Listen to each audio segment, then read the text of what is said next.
They wanted it to remain hidden. Every record, every letter, every whispered account, systematically destroyed, buried, or locked away in private collections. For nearly 2 centuries, the true nature of Thornfield Plantation and its master has been methodically erased from history. But the truth refuses to stay buried. You're about to discover why so many powerful institutions have worked so diligently to obscure the legacy of Augustus Thornfield, and why, perhaps, they were right to do so. In the spring of 1821, Augustus Thornfield arrived in Louisiana, purchasing a failing sugar plantation along the Mississippi River. Within 3 years, Thornfield Plantation became the most productive estate in St. James Parish.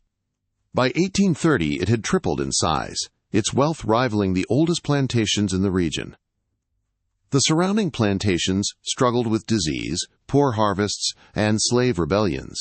Yet Thornfield never experienced a single failed crop, never lost a slave to escape, and never reported an outbreak of the fevers that regularly decimated neighboring properties. Local planters attributed Augustus Thornfield's success to modern farming techniques brought from Europe. Parish records described him as a gentleman of scientific mind and considerable medical knowledge, but recently discovered documents suggest a far darker explanation for his unprecedented prosperity, one that traditional historians have either overlooked or deliberately concealed. The first suggestion of abnormality appears in the diary of Elizabeth Calloway, wife of a neighboring planter, who wrote in 1824, "Called upon the Thornfield estate yesterday. The slaves work with an unsettling uniformity, their movements mechanical, their eyes vacant. Not one among them spoke, even when addressed directly. Mr. Thornfield claims this discipline comes from fair treatment, yet I observed no overseer with whip in hand. When I remarked upon a field hand who appeared to be grievously injured, his arm hanging at an impossible angle, Mr. Thornfield assured me the man felt no pain and would be tended to that evening. Most disturbing was the worker's expression, utterly blank despite what must have been excruciating pain. I shall not return to Thornfield." Elizabeth Calloway's observations might have been dismissed as the fanciful impressions of a sensitive woman, except similar accounts appear in multiple sources from the period. The journal of Dr. James Harville, who served the neighboring plantations, contains this entry from September 1825. "Summoned to Thornfield for the first time today. Despite reports of a fever among the slaves, I found none exhibiting symptoms upon arrival. Augustus Thornfield met me at the door, apologized for the error, and insisted on compensating me for the journey. As I departed, I glimpsed what appeared to be a surgical theater through a partially open door, unusual for a private residence. More disturbing was the slave strapped to the table, chest cavity splayed open yet still moving his limbs methodically, as if attempting to rise. When I inquired, Thornfield quickly closed the door, explaining he conducted occasional anatomical studies for scientific purposes, using slaves who had recently expired. I did not believe him, as no corpse moves of its own volition. Yet I took his money and left, to my eternal shame." What Dr. Harville witnessed that day was reportedly one of Augustus Thornfield's earliest experiments, not in agriculture, but in reanimation. According to letters exchanged between Thornfield and a German physician named Wilhelm Sievers, by 1825, Thornfield had successfully developed a method to temporarily restore essential functions to deceased bodies. Initially, these reanimations lasted only hours, the subjects capable of only the most basic movements. But Thornfield was refining his technique, and he had an endless supply of test subjects. Parish death records from 1823 to 1841 show a curious anomaly. While neighboring plantations recorded expected mortality rates among their enslaved populations, Thornfield Plantation reported only 3 deaths in 18 years, a statistical impossibility given the harsh conditions of plantation labor. Yet purchase records indicate Augustus Thornfield continued to buy slaves regularly, particularly those described as sickly or near death, at significantly reduced prices. Where did these individuals go if they did not die? The plantation's productivity continued to increase, requiring substantial labor. Yet no records exist of Thornfield selling his human property. The answer lies in a collection of documents recently discovered in a sealed wall compartment during the renovation of what was once the Thornfield Manor House. These papers, which include Augustus Thornfield's private research journal, correspondence with European scientists, and a meticulous ledger tracking his human experiments, reveal a program of systematic necromancy disguised as plantation management. Thornfield wasn't preventing his slaves from dying, he was using them after death. The research journal, written in Thornfield's precise hand, details his methodology with clinical detachment. Subject 17 expired at approximately 3:40 this afternoon from complications of tuberculosis. After allowing 30 minutes to ensure complete cessation of vital functions, I administered the revised serum via the carotid artery. Initial response observed at 4:13. Involuntary muscle spasms followed by resumption of respiratory function, though the breathing pattern remains inconsistent. By 4:27, subject demonstrated response to basic commands, though higher cognitive functions appear absent. Physical capabilities include standing, walking, grasping tools, and performing repetitive tasks previously known to the subject.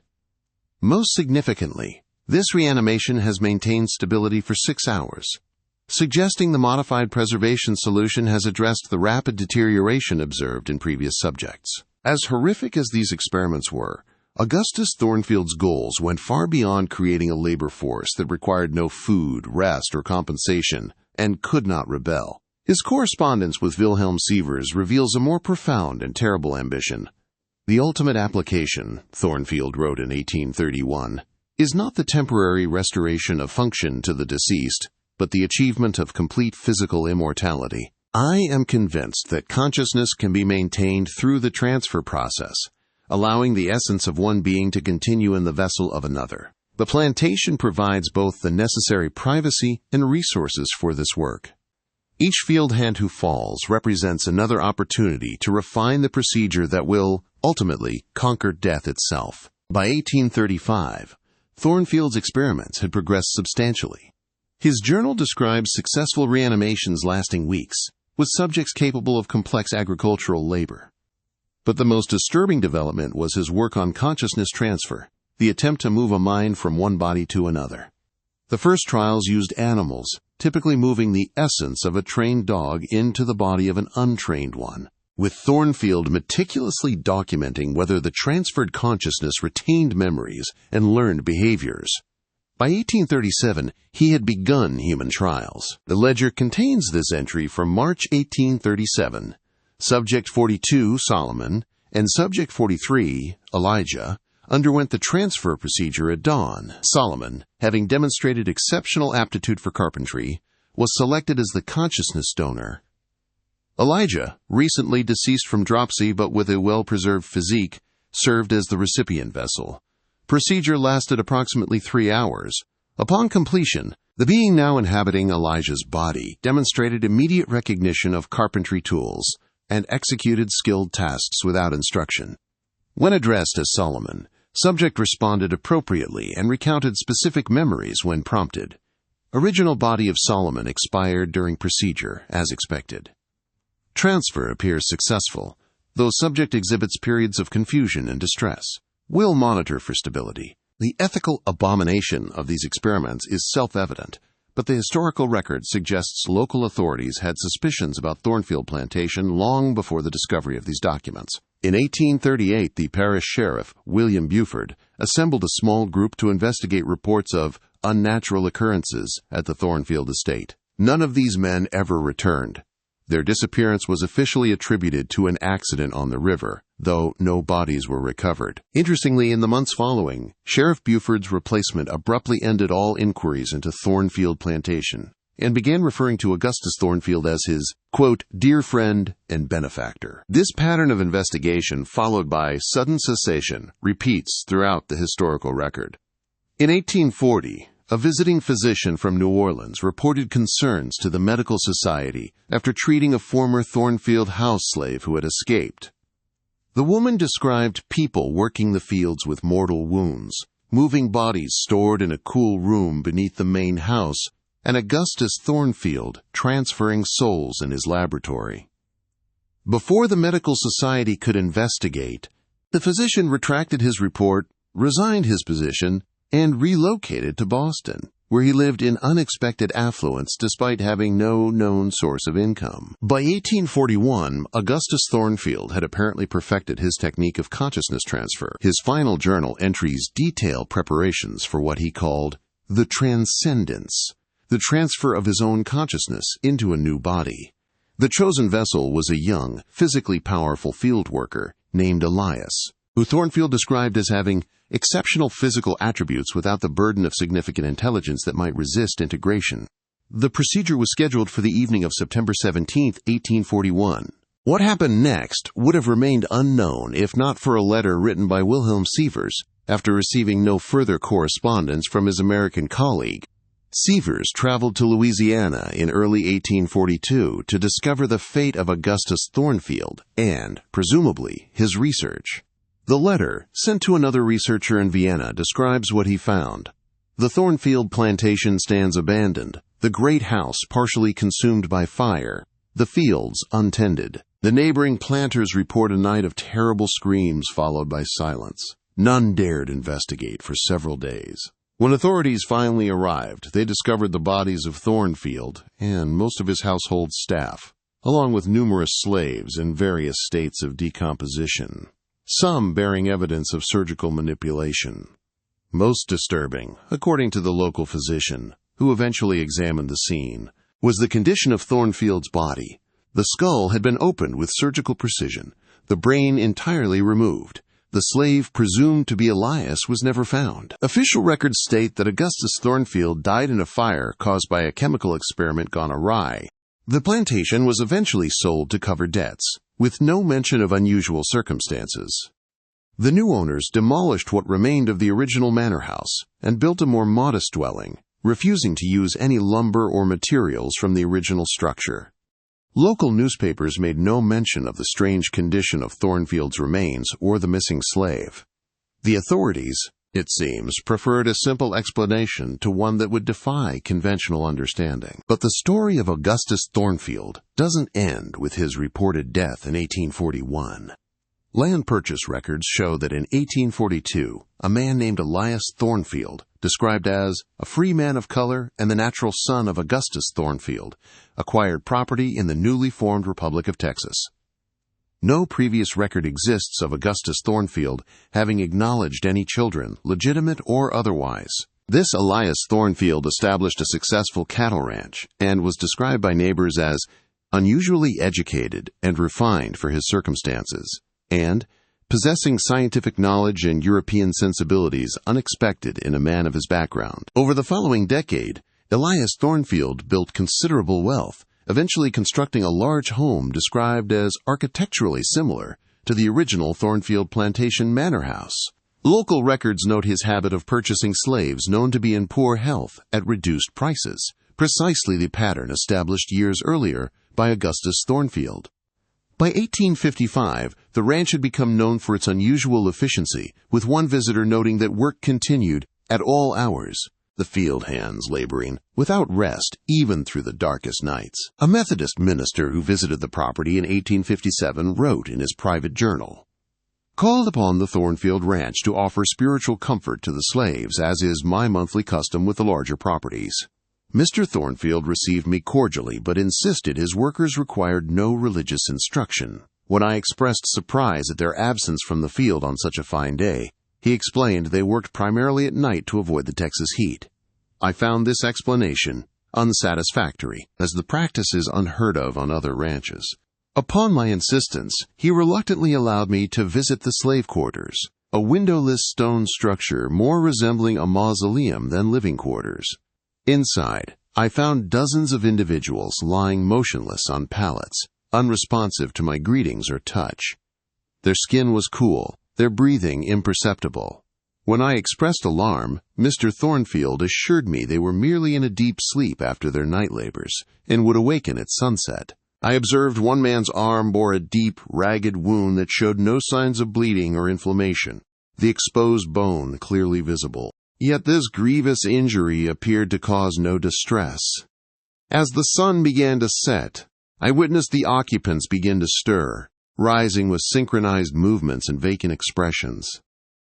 I departed immediately and will not return. Though I find myself unable to speak of what I observed to others, the words simply will not form when I attempt to report these abominations. The minister, Reverend Thomas Whitfield, died unexpectedly 1 week after this journal entry. The official cause was listed as apoplexy, though no autopsy was performed. His journal remained in his church office, undiscovered until 1921, when it was found during renovations and subsequently stored in the church archives without examination. It was finally catalogued in 2017, bringing another piece of the Thornfield mystery to light. Elias Thornfield continued his operations in Texas until 1861, when the outbreak of the Civil War created new opportunities. Records show he sold his ranch at a substantial profit and traveled to Virginia, where the Confederate Army was desperate for medical personnel. He established a field hospital near Richmond, where he was lauded for his ability to return wounded soldiers to duty with unexpected speed. Military reports commend, drive, Thornfield's miraculous treatments, and note that soldiers under his care often returned to their units within days of injuries that would typically have proven fatal. A letter from Confederate General John Bell Hood to Jefferson Davis in 1864 suggests the true nature of these miraculous treatments. The medical facility under the direction of Dr. Elias Thornfield has produced results that defy conventional understanding. Men with mortal wounds walk from his tent within hours, returning to their units despite injuries that should have rendered them not only unfit for duty, but unfit for this mortal realm. I've observed these returned men myself and find them changed in fundamental ways, their movements stiff, their speech limited, their eyes vacant, yet their fighting capability undiminished. Indeed, they show no fear, no pain, and no hesitation in battle, continuing to fight even when sustaining injuries that would incapacitate or kill an ordinary soldier. I must question whether what Thornfield offers is a medical treatment or something altogether more sinister. While the military advantage cannot be denied, I find myself increasingly disturbed by the nature of his work and the condition of the men afterward. Despite General Hood's concerns, the Confederate leadership continued to utilize Thornfield's services through the remainder of the war.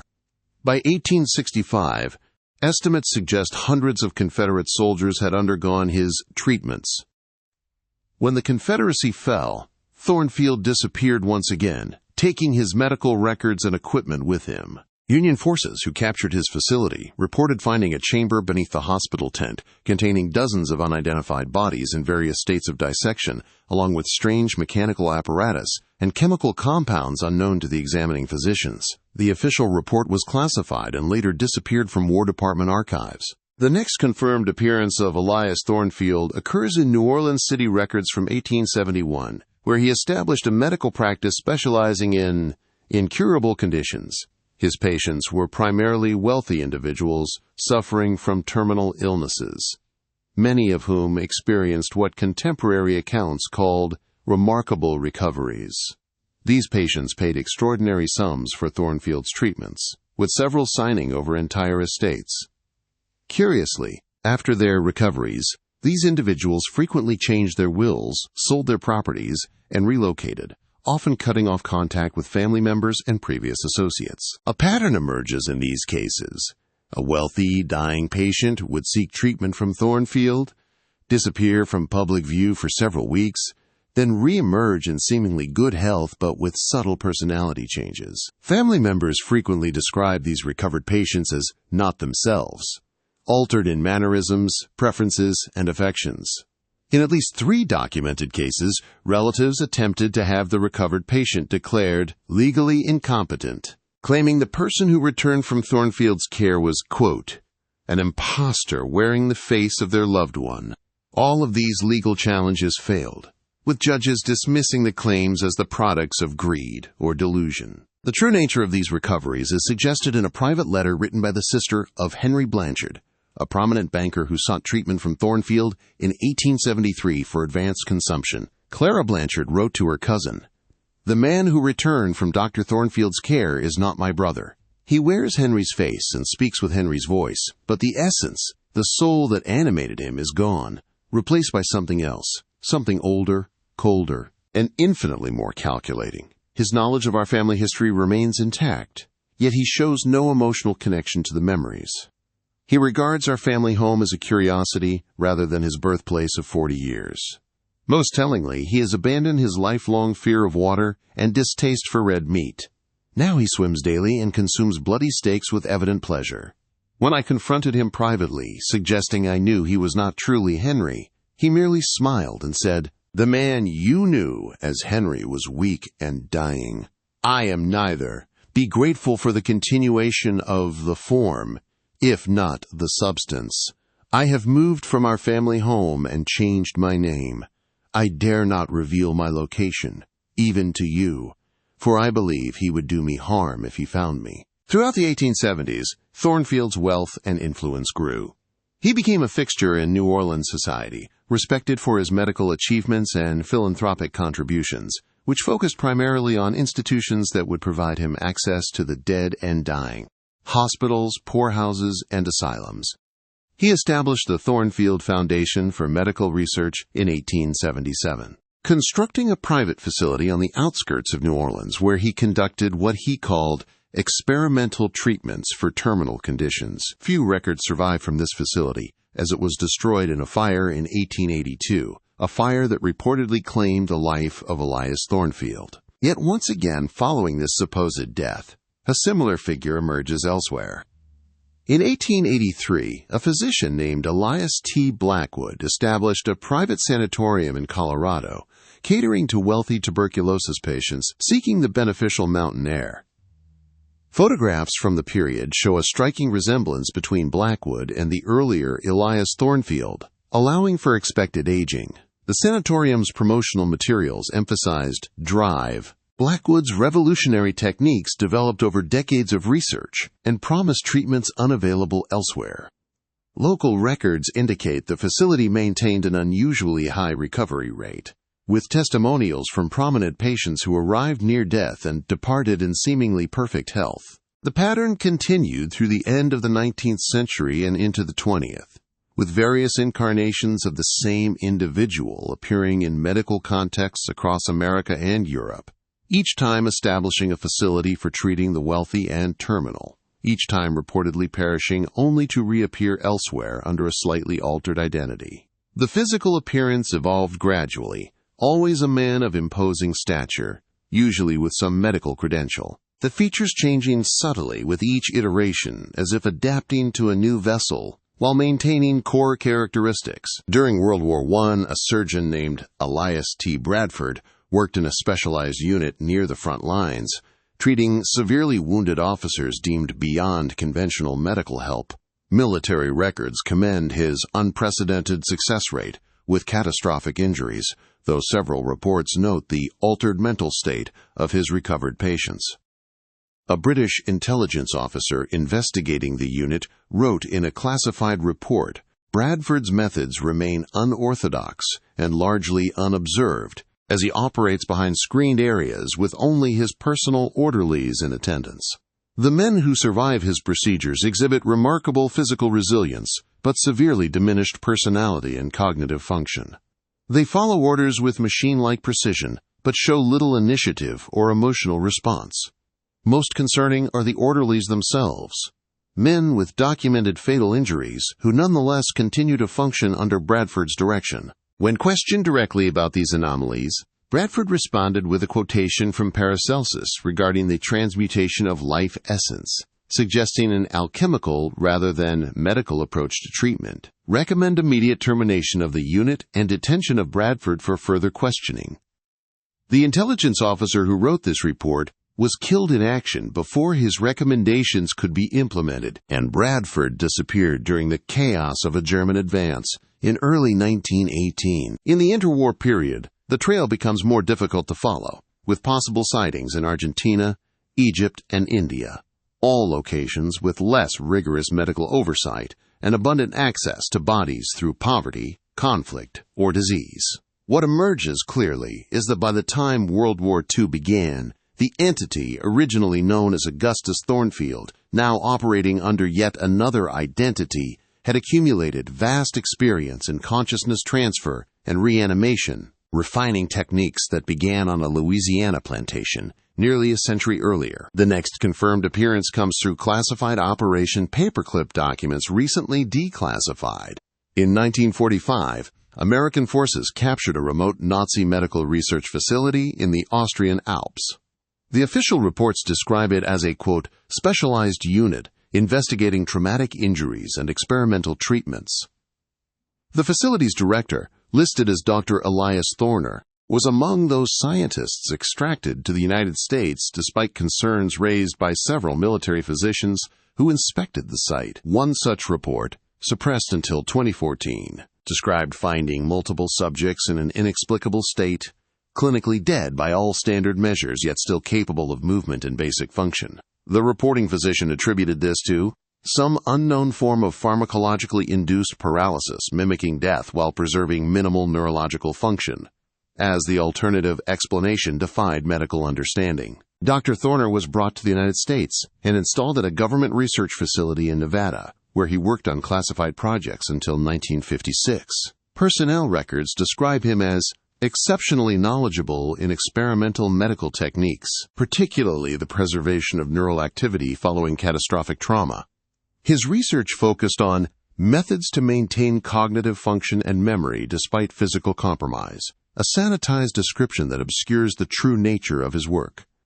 What little information has been declassified suggests he was attempting to develop ways to preserve consciousness separate from the body, ostensibly for military applications involving remote operation of assets. In 1956, following a facility inspection by a senior medical officer who raised ethical concerns about his research, Dr. Thorner disappeared, along with significant quantities of equipment and research materials. A subsequent investigation found a hidden room beneath his official laboratory containing evidence of unauthorized human experimentation. The bodies of 3 facility maintenance workers were discovered in what the report describes as various stages of surgical alteration, with evidence of continued movement post-mortem. The incident was classified at the highest level, all personnel involved transferred to different facilities, and the entire research program officially terminated. Yet the work continued elsewhere. By the early 1960s, a private research foundation called the Thornfield Institute for Advanced Neurological Studies appeared in corporate records, established on a remote property in the Pacific Northwest. The institute maintained no public profile, published no papers, and employed no known medical professionals. Yet financial records indicate it received substantial funding from several wealthy individuals who shared a curious commonality. All had been diagnosed with terminal conditions shortly before their involvement with the institute, and all subsequently made miraculous recoveries. A 1964 IRS investigation into the tax-exempt status of the Thornfield Institute provides rare documentation of the facility's activities. The investigator, Richard Merrill, reported finding a well-equipped medical research center with extensive laboratory facilities and patient rooms resembling a small private hospital. The institute's director, Dr. E.T. Blackwell, explained that the facility specialized in experimental treatments for neurological conditions deemed untreatable by conventional medicine. Merrill noted that despite the institute's substantial facilities, he observed few patients and only a small medical staff during his visit. His report includes this observation. Dr. Blackwell demonstrated remarkable knowledge of neurological medicine, and the institute's facilities appear legitimate, though the actual treatment methodologies remain unclear. Patient records provided for review show remarkable outcomes, but contain significant gaps in documenting the actual procedures performed. When questioned about these gaps, Dr. Blackwell cited proprietary techniques and patient confidentiality concerns. Merrill's report recommended approving the Institute's tax-exempt status based on the documentation provided. However, a handwritten note attached to his official report tells a different story. This is not what it appears to be. During my inspection, I observed a lower level not included in the facility plans. When I inquired about it, I was told it contained storage and mechanical systems. That night I returned and gained access to the lower level, finding what can only be described as a chamber of horrors. Bodies in various states of dissection, yet still moving, still responding to commands. I observed Blackwell transfer some kind of essence from an elderly man to a younger body through a device connecting both their skulls. I have photographs, but doubt I will live to submit them. If you're reading this, I was right. Merrill died in a single-vehicle accident while returning from the inspection. The photographs he mentioned were never found, and his handwritten note was separated from the official record, only rediscovered in 2010 during the digitization of archived IRS documents. The Thornfield Institute operated until 1972, when a fire destroyed the main facility. As with previous incarnations, the fire reportedly claimed the life of the director, yet no body was ever recovered. And once again, within a year, a similar operation appeared elsewhere, this time the Blackwell Foundation for Consciousness Studies, established in a remote area of northern Maine. The pattern had continued, the entity moving from vessel to vessel, establishment to establishment, continuing work begun on a Louisiana plantation more than a century and a half earlier. What makes this case particularly disturbing is not merely the historical evidence of Augustus Thornfield's experiments and apparent immortality through consciousness transfer. More troubling is the mounting evidence that his work continues today, adapted to modern technology and hidden behind the legitimate facade of cutting-edge neuroscience. Current corporate records show the existence of Thornfield Neurological Innovations, a private research company established in 2012, specializing in neural interface technology and consciousness mapping. The company maintains no website, publishes no research, and makes no public announcements, yet has secured patents for devices described as mechanisms for the digitization and transfer of neural patterns between biological and synthetic substrates. The company's founder and CEO is listed as Dr. Elias T. Blackwood, whose corporate biography describes him as a pioneer in neurological research with decades of experience in consciousness studies. No photographs or public appearances of Dr. Blackwood exist, and the company's research facilities are located on private property with restricted access. Financial records indicate Thornfield Neurological Innovations receives substantial funding from a small group of ultra-wealthy individuals, several of whom have survived supposedly terminal conditions against all medical probability. These individuals subsequently underwent what their associates describe as personality shifts, subtle changes in preferences, mannerisms, and emotional connections that their families attribute to the near-death experience, but which precisely mirror the historical pattern established over the past 2 centuries. Most concerning are the company's recent purchases: vast quantities of advanced computing hardware, quantum processors, and biological containment systems. Patent applications filed in the past 5 years suggest the development of technology that would allow consciousness to exist independent of a biological body, the ultimate extension of Augustus Thornfield's original work. Where he once sought to transfer consciousness between human vessels, his modern incarnation appears to be developing the means to achieve digital immortality, potentially allowing unlimited copies or transfers of a single consciousness. The implications of such technology in the hands of an entity with Thornfield's demonstrated ethical framework are profoundly disturbing. Throughout his many incarnations, his work has consistently relied on exploitation, first of enslaved individuals, then wounded soldiers, then the desperately ill, and now, potentially, the digital realm itself. The pattern suggests not a pursuit of knowledge for humanity's benefit, but a single-minded obsession with perpetuating his own existence at any cost. You might wonder why this history matters now. Why the long-buried secrets of a Louisiana plantation should concern us in the present day. The answer lies in what Augustus Thornfield has become. No longer constrained by the limitations of 19th century science, with access to computing power and biotechnology beyond anything imaginable in his original lifetime, the entity that began as Thornfield now stands at the threshold of achieving what he always sought: true immortality, not just for himself, but potentially for a select group of the wealthy and powerful who fund his work. Consider what this means. A small circle of individuals who never die, who can transfer their consciousness to new bodies when the old ones fail, who accumulate knowledge, wealth, and influence across centuries, while the rest of humanity remains trapped in the biological cycle of birth and death.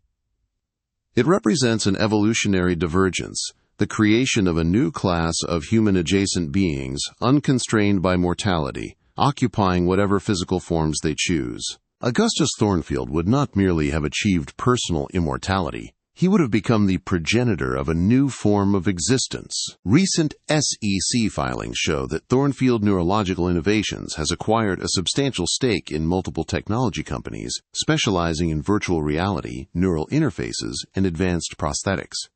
These acquisitions suggest the development of technology that would allow consciousness to move not just between human bodies, but potentially into synthetic forms, digital, mechanical, or some hybrid previously confined to science fiction. The patents describe methods for consciousness extraction, storage, and reintegration that would permit an individual to exist temporarily in a digital state before returning to a physical form. In 2022, 5 patients with terminal brain conditions participated in what was described as a, quote, consciousness preservation trial at a private facility owned by Thornfield Neurological Innovations. According to limited medical records obtained through a whistleblower, these patients underwent procedures involving the, quote, digital mapping of neural patterns before their expected deaths. 3 of the patients did indeed die as their conditions progressed. The other 2, however, made what their physicians called unprecedented recoveries following secondary procedures at the Thornfield facility. These recovered patients subsequently resigned from their previous positions, liquidated substantial assets, and relocated to properties near the Thornfield Research Facility in Oregon. Family members report they seem fundamentally changed in ways they struggle to articulate, present in body but somehow absent in essence. The whistleblower who provided these records disappeared 3 weeks after contacting a journalist. The journalist subsequently abandoned the investigation, citing personal reasons and refusing all further communication on the subject. The records themselves were dismissed as forgeries by Thornfield representatives, though forensic analysis suggests their authenticity. What's happening at the Thornfield facility now? Without direct access, we can only infer from external indicators. The company has recently purchased additional land surrounding its main research campus, expanding security measures, and constructing what satellite imagery suggests are substantial underground facilities. Power consumption at the site has increased dramatically, consistent with the operation of advanced computing systems and medical equipment. Most telling is the company's hiring pattern. Specialists in neural interfaces, consciousness research, and biological preservation, all required to sign non-disclosure agreements described by former employees as extraordinarily comprehensive and punitive. The modern manifestation of Augustus Thornfield's work represents the convergence of his original ambition with technologies that finally make it fully achievable. No longer limited to transferring consciousness between human bodies, a process that historical evidence suggests was always imperfect, requiring adaptation to each new vessel, the entity now appears to be developing the means to exist in a pure, potentially eternal digital state, able to download into biological or synthetic bodies as needed but not dependent on them for continued existence. This is not merely the story of a 19th century plantation owner who discovered the key to extended life. It is the chronicle of a fundamental threat to the human condition itself, the separation of consciousness from its biological origins, and the creation of an immortal class for whom the rest of humanity represents nothing more than potential vessels and experimental subjects. What began with the exploitation of enslaved people on a Louisiana plantation has evolved into something that could alter the very nature of human existence. And now you know. You followed the thread that connects Augustus Thornfield to Elias Thornfield to Bradford, to Thorner, to Blackwell, and beyond, tracking the movement of a single consciousness through multiple identities and bodies across 2 centuries. You've seen how the crude experiments of 1823 evolved into the sophisticated neural technology of today.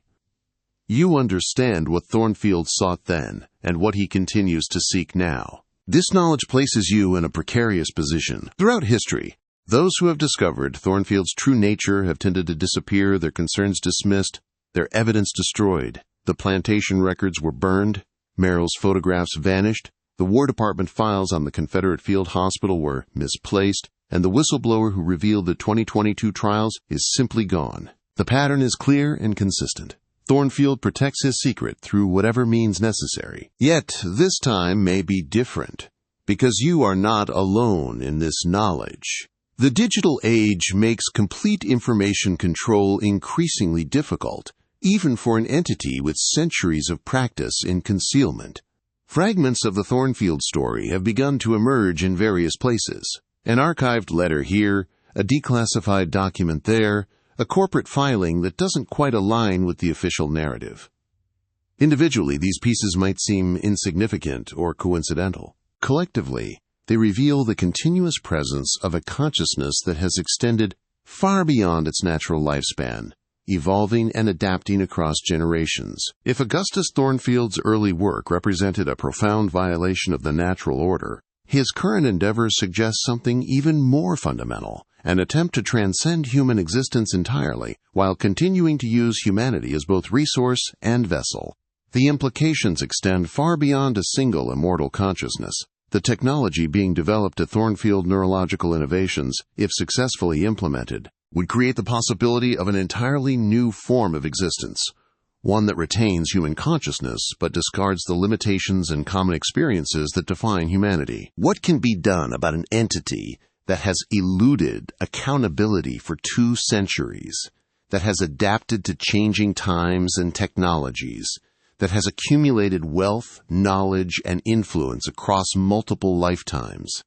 How does one confront an opponent who simply changes form when threatened, who has perfected the art of disappearing and reappearing elsewhere, who potentially now possesses technology that would allow consciousness to exist without a physical form at all? The answer may lie in the very exposure this narrative represents. Throughout his many incarnations, secrecy has been Thornfield's most consistent protection. His work has always required privacy and freedom from oversight. First, the isolation of a rural plantation, then the chaos of war, then the security of private research facilities. Even now, Thornfield Neurological Innovations operates behind multiple layers of security and non-disclosure, revealing nothing of its true nature or objectives to the outside world. Bringing this history to light, connecting the scattered pieces that reveal the continuous presence of a consciousness that should have ended in 1841, may be the first step toward addressing what Thornfield has become. Not through direct confrontation, which history suggests would be both dangerous and futile, but through comprehensive exposure that makes continued secrecy impossible. If enough people become aware of the pattern, recognize the implications, and monitor the activities of Thornfield's current incarnation, his ability to operate without scrutiny diminishes significantly. This is not merely historical curiosity or conspiracy theory. The technologies being developed by Thornfield Neurological Innovations have profound implications for humanity's future. The potential separation of consciousness from biology, the achievement of a form of immortality available only to the most wealthy and powerful, the creation of an immortal class that would inevitably view the rest of humanity as fundamentally different and lesser.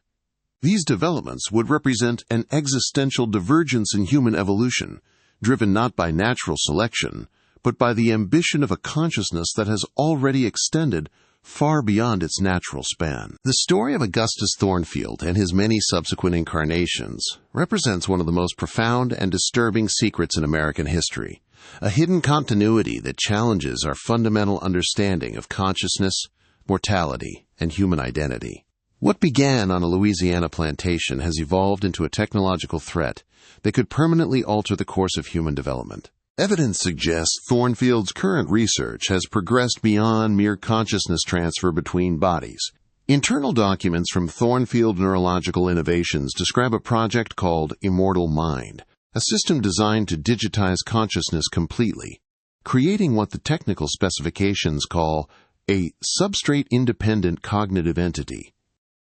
This entity would exist primarily in digital form, able to operate in the virtual realm indefinitely while retaining the option to download into biological or synthetic bodies when physical interaction becomes necessary. The documents describe this as the final liberation from biological constraints. Most disturbing is the project's exclusivity. The business plan explicitly states that Immortal Mind technology will be available only to a select group of individuals who possess both the financial resources and strategic value to justify participation.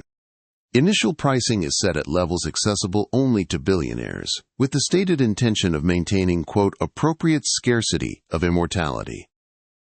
Thornfield isn't planning to democratize eternal life. He's creating an immortal aristocracy, Recent personnel changes at Thornfield Neurological Innovations provide further evidence of the project's advancement. In the past 18 months, the company has hired leading experts in quantum computing, neural interface design, and synthetic biology, all disciplines essential to creating the infrastructure for digital consciousness. More ominously, they've also recruited specialists in security systems, digital isolation protocols, and autonomous defense mechanisms. Whatever they're building, they're preparing to protect it with unprecedented measures. A former security consultant who briefly worked at the Thornfield facility described what he observed before resigning. The physical security was intense but expected for a high-value research facility. What concerned me was the digital architecture, multiple redundant systems, quantum encrypted communications, and an air-gapped network structure that could operate indefinitely without external connection. They were building something designed to survive catastrophic external events. Not just corporate espionage, but societal collapse. When I asked about the threat model justifying such measures, I was told the system would contain irreplaceable consciousness assets that must be preserved at all costs. I left the next day. Financial records reveal another disturbing pattern. Several of the world's wealthiest individuals have made substantial investments in Thornfield Neurological Innovations, while simultaneously funding projects focused on bunker construction, survival technologies, and autonomous systems. These investors appear to be creating an infrastructure that would allow their digitized consciousness to persist regardless of what happens to the rest of humanity. It suggests they're not merely seeking personal immortality. They're preparing for a future where conventional human existence might be fundamentally compromised. What's particularly concerning is the acceleration of this activity. After nearly 2 centuries of methodical progress, Thornfield's work has entered a phase of rapid advancement. Corporate filings indicate Thornfield Neurological Innovations expects to achieve full consciousness digitization capability within 18 months, a timeline that suggests the fundamental technology already exists and is being refined rather than developed from scratch. This accelerated timeline coincides with the company's recent acquisition of a defunct military bunker in the Cascade Mountains, a Cold War relic built to house government officials in the event of nuclear war. The facility includes deep underground chambers, independent power generation capabilities, and multiple redundant systems designed to function indefinitely without external support. Building permits filed with local authorities describe renovations for advanced computing facilities and biological containment systems. The location is significant not just for its structural advantages but for its isolation, accessible only by private road and surrounded by thousands of acres of privately owned wilderness. What would happen if Thornfield succeeds? The immediate consequence would be the creation of the first truly immortal human consciousness, or rather, post-human consciousness, as the entity would no longer be constrained by biology. This achievement alone would represent the most significant transformation in the human condition since the emergence of consciousness itself. But the implications extend far beyond a single immortal entity. The economic and power dynamics are perhaps most concerning. If immortality through consciousness digitization becomes available exclusively to the ultra-wealthy, we would witness the emergence of a 2-tiered species, immortal digital beings accumulating knowledge, wealth, and influence across centuries, and conventional humans constrained by biological limitations and mortality. The divergence would be permanent and irreversible, creating a power imbalance unlike anything in human history. Consider the perspective of these immortal entities. Having transcended biological constraints, having accumulated experiences across centuries, how would they view conventional humans? Historical evidence from Thornfield's various incarnations suggests the answer.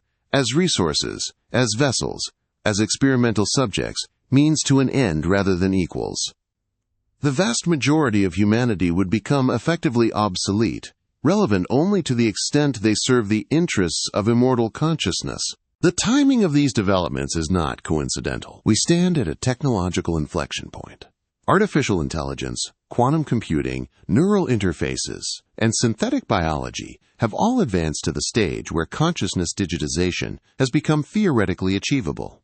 After centuries of work, the technological pieces necessary for Thornfield's ultimate goal have finally emerged. What was once a grotesque experiment on a plantation has evolved into perhaps the most significant technological undertaking in human history, the separation of consciousness from biology and the creation of immortality for a select few. But there is still time to address this threat.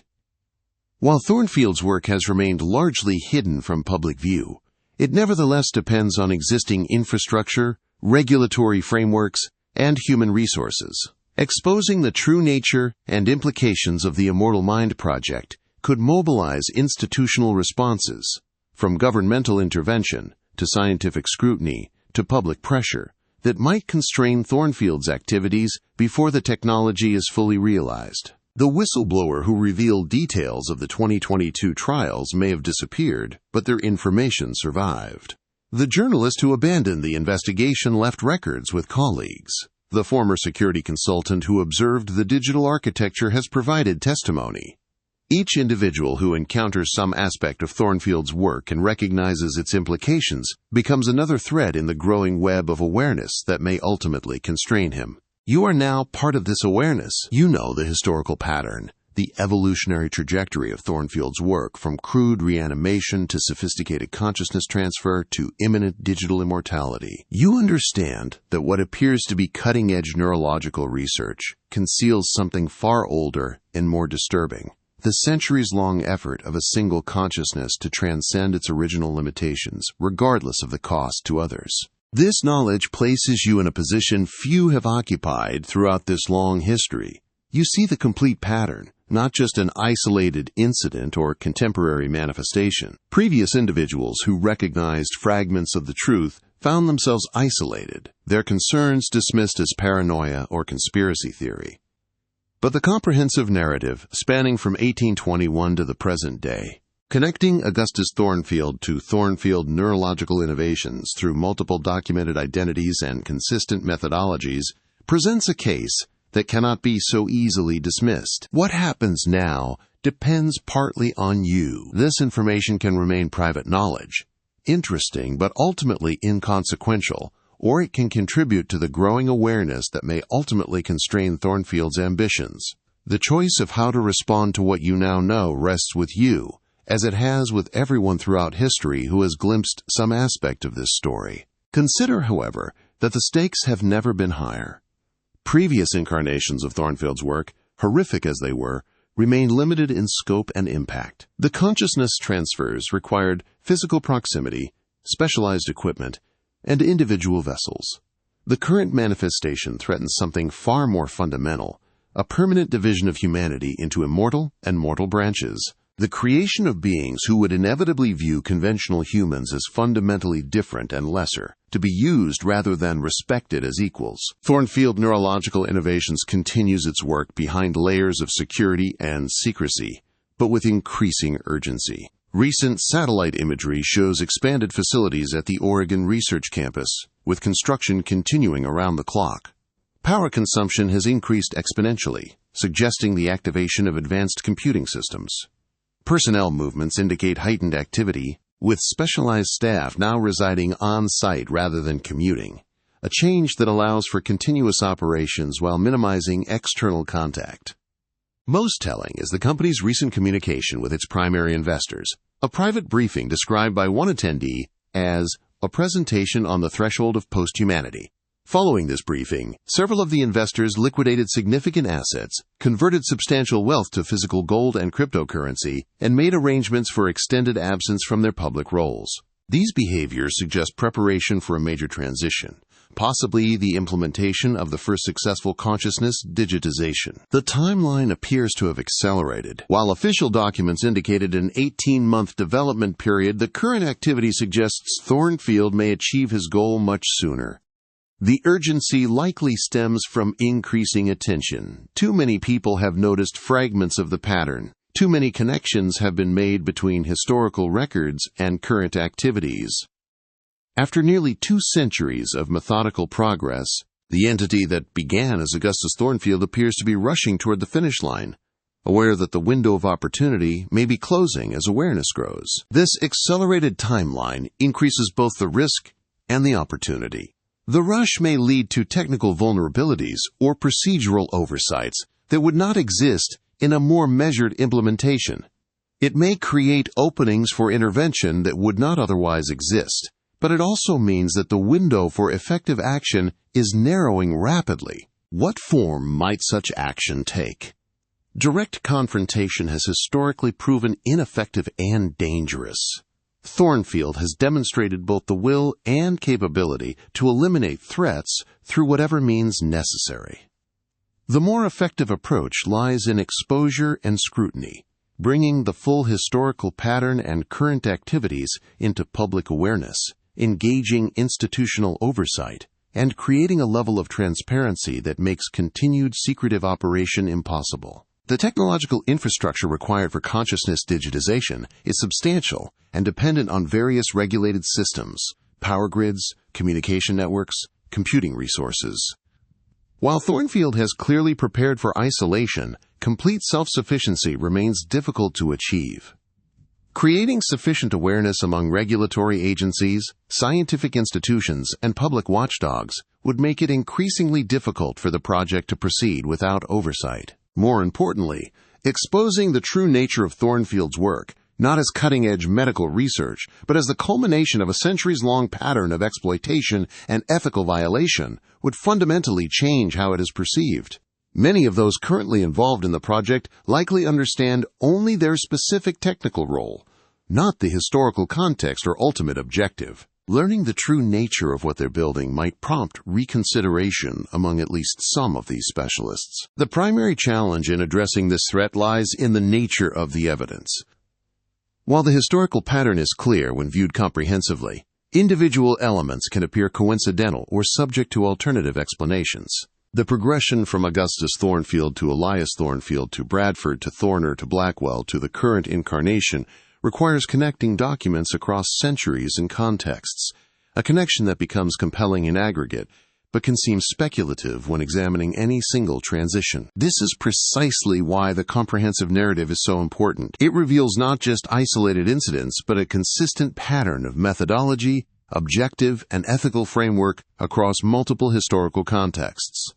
The plantation experiments, the Civil War field hospital, the post-war medical practice, the private research institutes, all share fundamental commonalities in approach and outcome that become unmistakable when viewed together. The contemporary manifestation at Thornfield Neurological Innovations maintains this pattern while adapting to current technology. The same focus on consciousness transfer, the same exploitation of vulnerable subjects, the same secretive operation outside conventional oversight, all continue, merely translated into modern context and capability. Recognizing this continuity is essential to understanding what the company truly represents and what its work truly threatens. As you absorb this information, you might wonder why it hasn't received wider attention, why the pattern hasn't been recognized and addressed previously. The answer lies partly in Thornfield's methodical approach to concealment.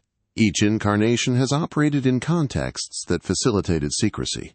The isolation of a rural plantation, the chaos of war, the privacy of exclusive medical practice, the security of classified research, the protection of corporate confidentiality. Each transition has been accompanied by the destruction of records, the elimination of witnesses, and the creation of plausible alternative narratives. But there's another, more fundamental reason: the human resistance to acknowledging phenomena that challenge our basic understanding of existence.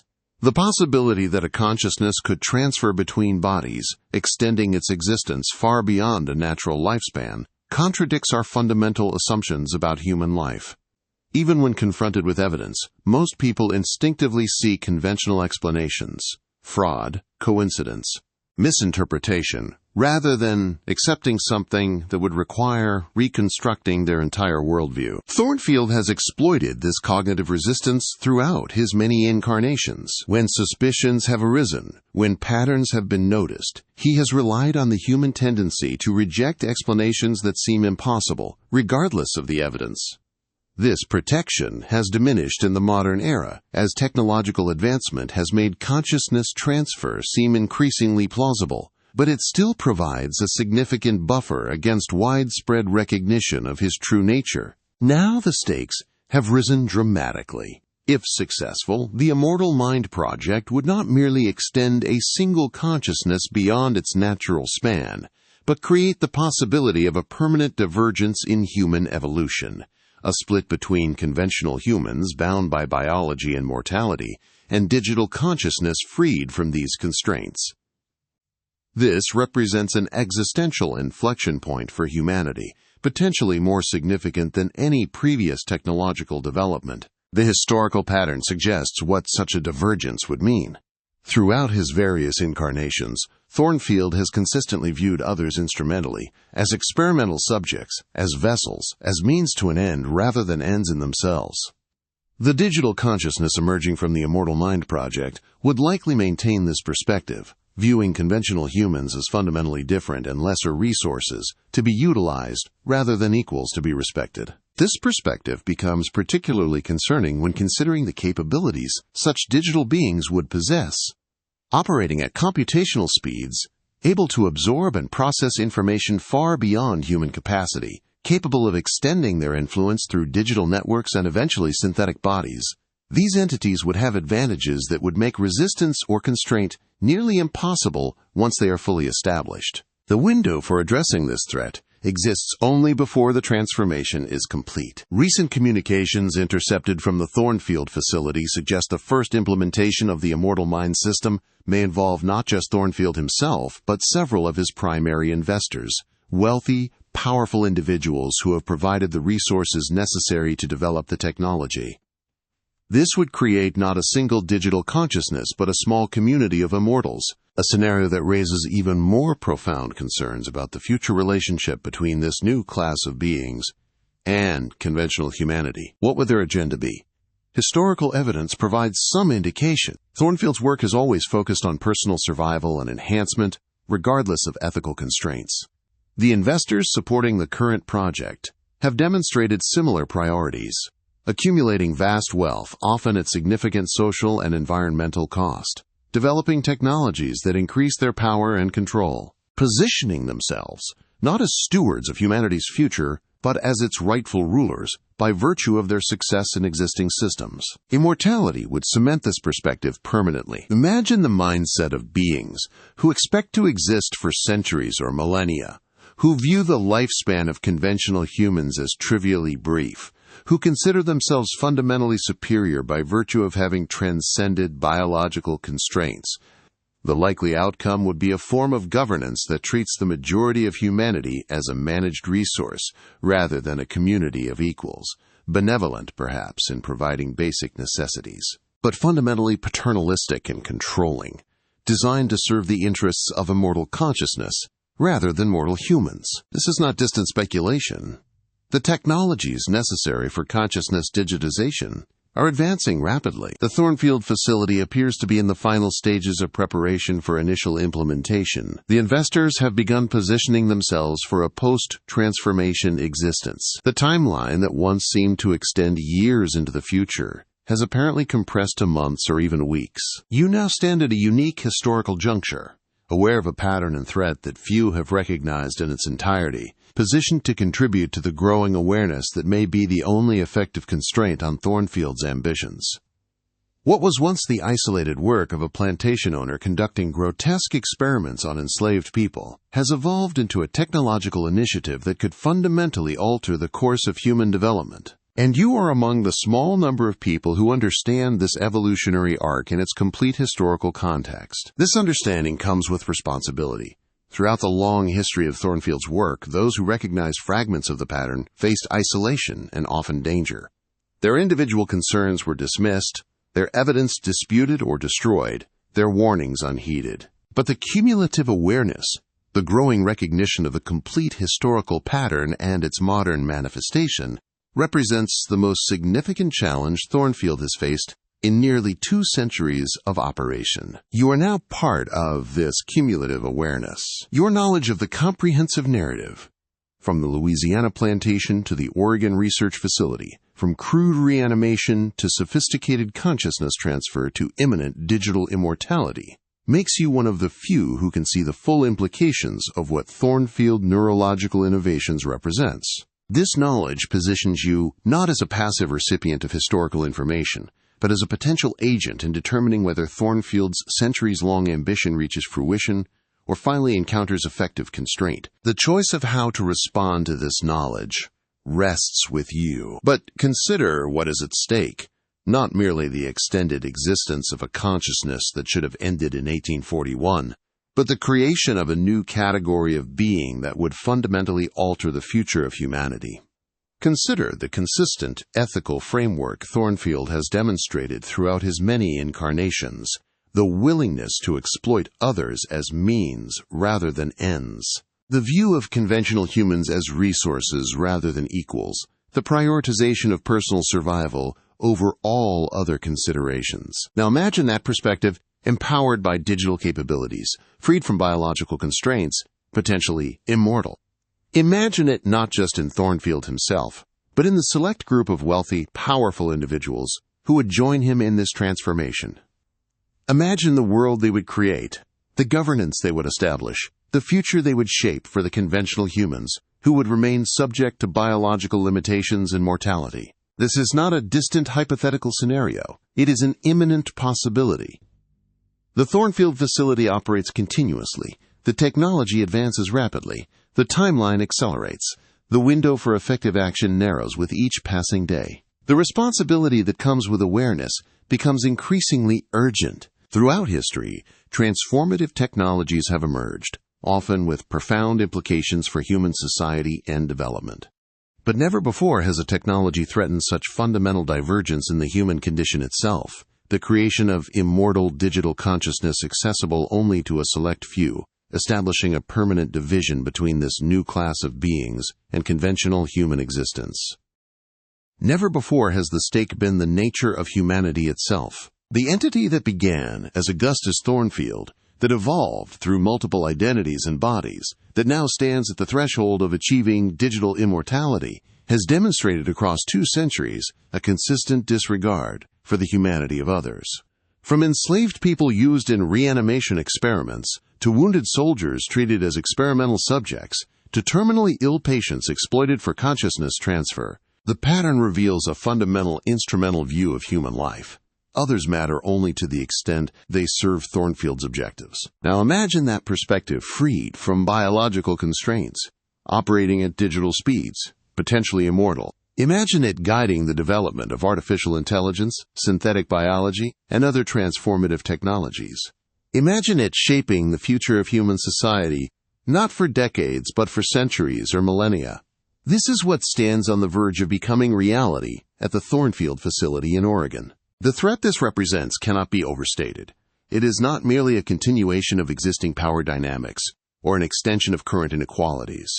It is a fundamental rupture in the human condition itself, the creation of a category of post-human beings who would inevitably view conventional humans as fundamentally different and lesser, to be managed rather than engaged as equals. You now possess knowledge that few others have, the complete historical pattern that connects Augustus Thornfield's plantation experiments to the imminent implementation of the Immortal Mind project. This knowledge positions you uniquely in relation to perhaps the most significant threat humanity has faced, not extinction but a kind of evolutionary subjugation, a permanent division between immortal digital consciousness and conventional human existence. What happens next depends partly on you. The awareness you now possess can remain private, interesting, but ultimately inconsequential, or it can contribute to the growing awareness that may be the only effective constraint on Thornfield's ambitions. The choice of how to respond to what you now know rests with you, as it has with everyone throughout history who has glimpsed some aspect of this story. But consider this. You may be among the last to have this choice. If the Immortal Mind project succeeds, if Thornfield and his selected associates achieve digital immortality, the opportunity to address this threat may close permanently. The divergence would be established, the power imbalance entrenched, the future determined not by collective human agency, but by the priorities of immortal consciousness. The pattern that began on a Louisiana plantation would reach its ultimate fulfillment. Augustus Thornfield would achieve not merely personal immortality, but the creation of a new category of existence that transcends human limitations. And the rest of humanity would find itself permanently relegated to a lower tier of existence, valuable only to the extent it serves the interests of immortal consciousness. This is the future that now hangs in the balance, and you are among the few who recognize it for what it truly is, not merely technological advancement, but the potential end of human equality as a meaningful concept. The awareness you now possess carries with it the responsibility to consider what this means and how you will respond. The history of Augustus Thornfield has reached its critical juncture. What happens next may determine not just the fate of a single consciousness that is extended far beyond its natural span, but the future of humanity itself.